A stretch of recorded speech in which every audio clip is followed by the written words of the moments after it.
Kali ini kita akan membahas macam-macam tes untuk COVID-19.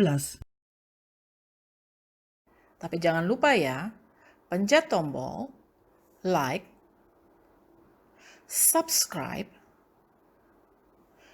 dan share. Tes corona kok macam-macam ya? Ada swab test, ada tes serologi, ada rapid test. Bingung jadinya. Kita harus ngetes yang mana nih? Untuk kejelasannya, yuk kita lihat satu persatu tes apa saja yang kita bisa lakukan di fase yang berbeda-beda. Sebelum kita mulai dengan penjelasan tes yang macam-macam, kita cari tahu dulu dari mana datangnya nama corona. Singkatan-singkatan yang sering dipakai berbeda-beda pula. Bikin bingung deh. Gini, di bawah mikroskop, virus corona terlihat seperti bola-bola dengan tonjolan-tonjolan di permukaannya. Kayak mahkota bukan? Nah, corona itu adalah bahasa Latin yang artinya mahkota. Sekarang kita bahas jenis virus corona yang bermacam-macam yuk. Contohnya, MERS-CoV, singkatan Middle East Respiratory Syndrome Coronavirus, muncul tahun 2012 di negara Timur Tengah. SARS-CoV-1, singkatan Severe Acute Respiratory Syndrome Coronavirus 1, pertama ditemukan di Hanoi, ibu kota Vietnam di tahun 2003. SARS-CoV-2, Severe Acute Respiratory Syndrome Coronavirus 2, pertama ditemukan di Wuhan, Tiongkok bulan Desember 2019. Sekarang kita lebih sering dengar COVID-19. COVID adalah singkatan dari Coronavirus Disease, penyakit yang disebabkan oleh SARS Coronavirus 2 yang ditemukan pertama kali di tahun 2019. Tes apa aja sih yang dipakai untuk mengetahui apakah kita sekarang terpapar atau pernah terpapar COVID-19? Dan kapan sebaiknya tes itu dilakukan? Pertama, tes PCR, Polymerase Chain Reaction. Ini adalah swab test dari hidung dan dari tenggorokan, secara khusus mengidentifikasi virus COVID-19. Yang kedua, tes serologi. Tes melalui pengambilan darah dari pembuluh darah vena, mendeteksi antibodi IgM dan IgG untuk mengetahui apakah seseorang sedang atau pernah mengidap COVID-19. Ada tes serologi lainnya yang dinamakan rapid test, setetes darah yang diambil dari penusukan di jari. Sekarang kita mendalami lebih lanjut tentang tes-tes yang disebut di atas. Tes untuk mengetahui apakah seseorang sedang terpapar SARS-CoV-2 adalah tes PCR, Polymerase Chain Reaction. Swab test dari hidung dan dari tenggorokan. Mendeteksi materi genetik RNA dari virus corona SARS-CoV-2. Tes PCR dilakukan di hari kelima setelah munculnya keluhan atau pernah kontak dengan penyandang virus. Hasil tes bisa didapat 24-48 jam kemudian.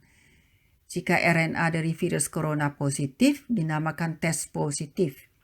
Jika RNA dari virus negatif, dinamakan tes negatif. Ternyata tes PCR bukan hanya bisa diambil dari hidung atau tenggorokan loh. Kalau gejala pasien dan hasil ronsen menyerupai COVID-19, ditambah ada gejala mual, muntah, dan diare, sedangkan tes PCR yang diambil dari hidung dan tenggorokan negatif, kemungkinan lainnya adalah tes PCR yang diambil dari fesis. Tes ini bisa tetap positif selama 4-5 minggu setelah tidak ada keluhan lagi. Apakah hasil tes PCR akurat? Pada umumnya, tes PCR akurat. Waktu seseorang ada keluhan dan tes PCR positif, bertanda kita terpapar COVID-19. Virus bisa menyebar ke sekeliling kita. Di waktu keluhan sudah tidak ada lagi, tetapi tes PCR tetap positif, ini menyatakan ada sedikit partikel virus yang tersisa di badan kita. Kemungkinan untuk penyebaran virus kecil. Waktu ada keluhan tetapi tes PCR negatif, ada dua kemungkinan. Satu, pengambilan swab di tenggorokan dan di hidung tidak tepat, atau karena adanya kemungkinan pengambilan tes terlalu dini dan virus belum cukup untuk dites. Tes bisa diulang kembali. Kemungkinan kedua adalah virus tidak ada di tenggorokan dan hidung. Tes PCR melewati feces bisa dilakukan. Pesannya adalah, jika ada keluhan atau pernah kontak dengan penadang virus, PCR swab test lah yang harus pertama dilakukan, bukan rapid test atau tes antibodi lainnya. Tes berikutnya adalah tes serologi IgM dan IgG, pemeriksaan antibodi. Antara 10-14 hari setelah terpapar infeksi, IgM dan IgG ada kemungkinan sudah hadir di tubuh kita. Puncaknya adalah 3-4 minggu. Keberadaan IgM berlangsung sekitar 5-6 minggu. Jika IgM positif, berarti infeksi virus masih aktif di badan kita. IgG bisa bertahan lama. IgG SARS-CoV-2 belum diketahui berapa lama bisa bertahan. IgG SARS-CoV-1 sudah dibuktikan bisa bertahan 3-5 tahun. Jika IgG positif, berarti kita pernah terpapar infeksi COVID-19. Kita mempunyai imunitas terhadap virus ini. Ada lagi yang dinamakan rapid test untuk mendeteksi IgM dan IgG, untuk mencari tahu apakah seseorang pernah terpapar COVID-19 atau tidak. Tapi, akurasi dari tes ini tidak terlalu tinggi, bisa menunjukkan hasil yang salah. Hasil IgM positif yang salah akan menimbulkan keresahan. Aduh, saya terpapar COVID-19. Hasil IgM negatif dan IgG positif yang salah akan menimbulkan kelalaian yang bisa mengakibatkan penyebaran SARS-CoV-2 ini. Selanjutnya, kita bahas tentang immunoglobulin IgM dan IgG. Immunoglobulin adalah protein yang diproduksi oleh B sel di dalam tubuh untuk melawan benda asing seperti COVID-19. Dengan kata lain, ini adalah sistem imun di tubuh kita. IgM adalah antibodi pertama yang diproduksi saat terjadi infeksi. IgG diproduksi setelah IgM dengan jumlah yang lebih besar dan bisa menetap di tubuh dalam waktu lebih lama. Bagaimana antibodi atau immunoglobulin diproduksi? Nah ini, SARS-CoV-2 masuk ke tubuh kita melewati hidung, mulut, pernafasan, ke sirkulasi darah, bertemu dengan B cell, menjadi B plasma cell yang memproduksi immunoglobulin IgM dan IgG. Via limpa dan darah, IgM dan IgG mengikat virus ini. Tes untuk mengetahui apakah seseorang pernah terpapar COVID-19 ini adalah tes serologi IgM dan IgG. Untuk melihat apakah seseorang sudah menghasilkan antibodi, dengan kata lain, mempunyai imunitas terhadap virus COVID-19. Sensitivity dari tes ini lebih dari 95% dan spesifisiti dari tes ini lebih dari 98%. Cukup besar ya. Setelah 10-14 hari dari timbulnya keluhan pertama, tes serologi menunjukkan IgM dan IgG positif, menandakan virus COVID-19 masih aktif. IgM muncul lebih awal daripada IgG. Jika IgM sudah negatif dan IgG tetap positif, menandakan kita sudah mempunyai imunitas terhadap virus COVID-19. Memang sih, belum tahu berapa lama imunitas ini akan bertahan. Kalau nanti kita sudah mendapat vaksin antivirus COVID-19, hasil tes serologi adalah IgM negatif dan IgG positif. Sekali lagi, ini menandakan kita sudah mempunyai imunitas terhadap virus COVID-19. Vaksin itu adalah virus mati atau virus lemah yang disuntikkan ke tubuh kita untuk memicu tubuh memproduksi antibodi. Produksi antibodi ini tidak bisa cepat, masih ada kemungkinan untuk terpapar virus lagi. Oleh karena itu, vaksinasi kedua dibutuhkan. Supaya tidak bingung, jangan lupa ya, jika tes serologi positif, tes PCR tidak diperlukan lagi. Dalam gambar ini, kita bisa lihat grafiknya, kapan coronavirus IgM dan IgG mencapai puncaknya. Pada saat-saat itulah jika tes dilakukan, virus dan antibodi mudah terdeteksi. Sebagai langkah pertama, tes PCR sebaiknya digunakan 5 hari setelah munculnya keluhan. Kita lihat nih ya, garis berwarna biru menunjukkan hari-hari kapan virus sedang aktif dan kapan sebaiknya tes PCR bisa dilakukan. Yang berwarna hijau dan merah, hari-hari kapan sebaiknya tes antibodi IgM dan tes antibodi IgG dilakukan. Ini adalah tabel bagaimana kita bisa menginterpretasikan hasil tes. Fase inkubasi, dengan kata lain, adalah fase terpapar virus sampai timbulnya keluhan.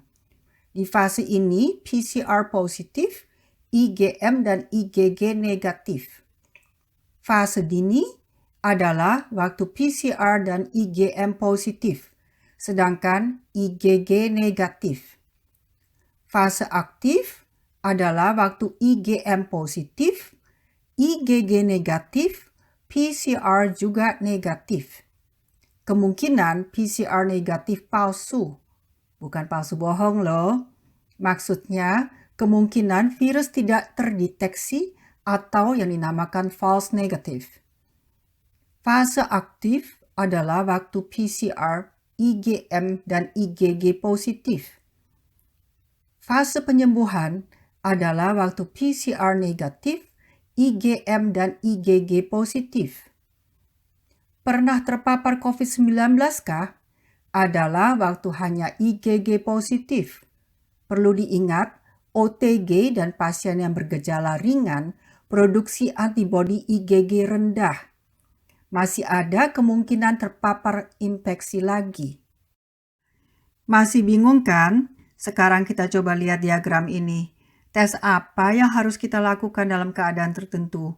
Misalnya kita ada keluhan pilek, bersin, sakit tenggorokan, demam, kehilangan penciuman, dan lain-lain.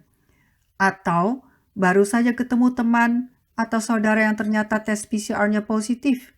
Dengan kata lain, mereka sudah terpapar virus SARS-CoV-2.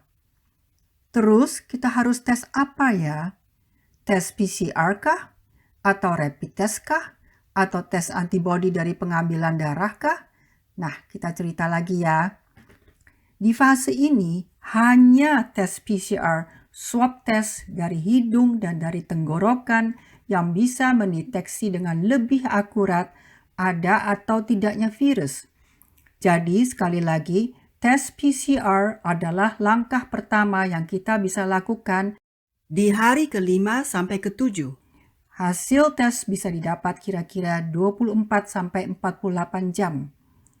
Tapi bisa juga didapat dalam waktu 1 jam.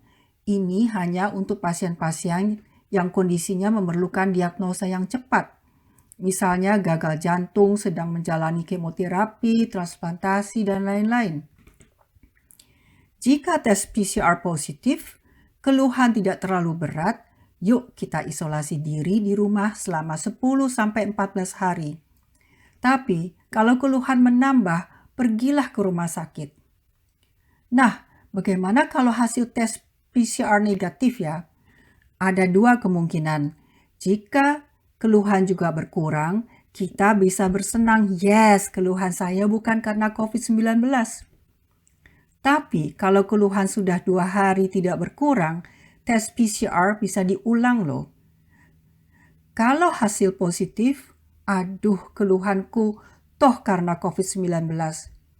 Jika tes PCR tetap negatif, sedangkan keluhan tetap sama atau bertambah, ketuklah pintu dokter di rumah sakit. Dengan keadaan ini, ada 2 kemungkinan.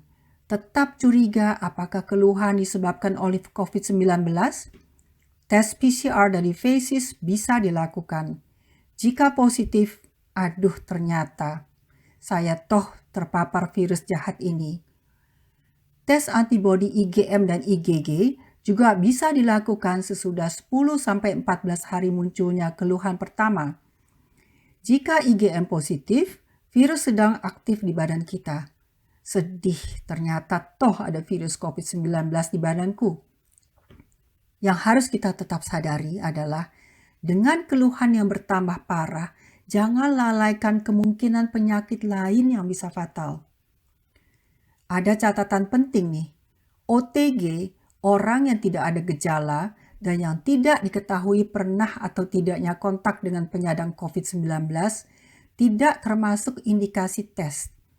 Kan nggak mungkin semua orang dites, benar kan? Mudah-mudahan penjelasan di atas ini bermanfaat. Yuk kita semua berdoa dan berusaha agar pandemi cepat berlalu. Untuk melindungi diri kita sendiri dan keluarga, dan juga masyarakat di sekeliling kita, sementara ini ikutilah semua peraturan. Salah satunya, tetap pakai masker ya. Sehat-sehat selalu. Terima kasih.